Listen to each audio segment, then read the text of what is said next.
अस्सलाम वालेकुम। आज रास्ते में आते हुए मैं थोड़ी मोबाइल पे सर्फिंग कर रहा था तो मेरे सामने से एक ऐसी कहानी गुजरी जिसने ना, जैसे वो कहते हैं ना, दिल को छू लिया। तो उसने वाकई दिल को छू लिया और मैंने घर आते ही ये ट्राइपॉड निकाला और सोचा ये वीडियो बना के आप सबको ये कहानी सुनाऊं। और ये चाहूँगा कि जब इस कहानी को आप सुन लें तो लोगों के साथ भी इसको शेयर करें।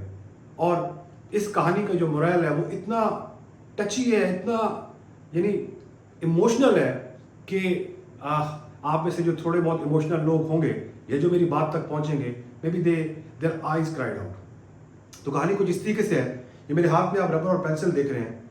माने पेंसिल और रबर के दरमियान में दोस्ती थी। पेंसिल एक दिन रबर से मुखातिब होती है और कहती है कि यार मैं इतनी गलतियां करती हूँ, आप उन गलतियों को मिटाते हो, मैं आपसे सॉरी करना चाहती हूँ। रबर उसको जवाब में कहता है कि देखो, दोस्ती में कैसा थैंक यू, कैसा सॉरी, कोई बात नहीं। पेंसिल करती है नहीं, मसला ये है कि गलती मैं करती हूं, मिटाते आप हो। गलती मेरी होती है, लोग घिसते आपको है। आप मेरी गलतियां मिटाते मिटाते एक दिन खुद मिट जाते हो। तो मैं चाहती हूं कि मैं आपसे सॉरी करूं। रबर ये बात सुन के सोच में पड़ जाता है और कहता है बात तो तुम्हारी ठीक है, लेकिन मैं ये चाहता हूं कि तुम मुझे ऐसे ही याद रखो कि कोई था जो मेरी गलतियां मिटाया करता था। अब हमारी जिंदगियों में, आप और मेरे जैसे करोड़ों लाखों लोगों की जिंदगियों के अंदर ये रबर हमारे पेरेंट्स होते हैं। बास केसेस में लोगों के गॉडफादर्स होते हैं जिन्होंने उनको पाल के बड़ा किया होता है, बायोलॉजिकल पेरेंट्स नहीं होते।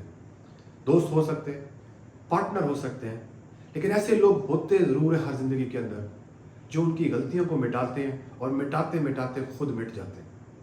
हमें उन लोगों को, अगर ये रबर आज हमारे पास मौजूद है, यानी हमारे पेरेंट्स या वो साथी या वो पार्टनर या वो दोस्त या वो जो भी एहसान करने वाला, अगर हमारे साथ मौजूद है तो उसके साथ सॉरी और थैंक यू बनता है। इस कहानी के एंड में एक बात मैंने खुद से ऐड की। जब हम छोटे होते हैं तो जाहिर है हमारे हाथ में ये पेंसिल दी जाती है जिससे हम अलिफ बे पे ABC लिखना सीखते हैं। लेकिन जब हम बड़े हो जाते हैं तो हमारे हाथ में पेन दे दिया जाता है, बॉल पॉइंट दे दिया जाता है।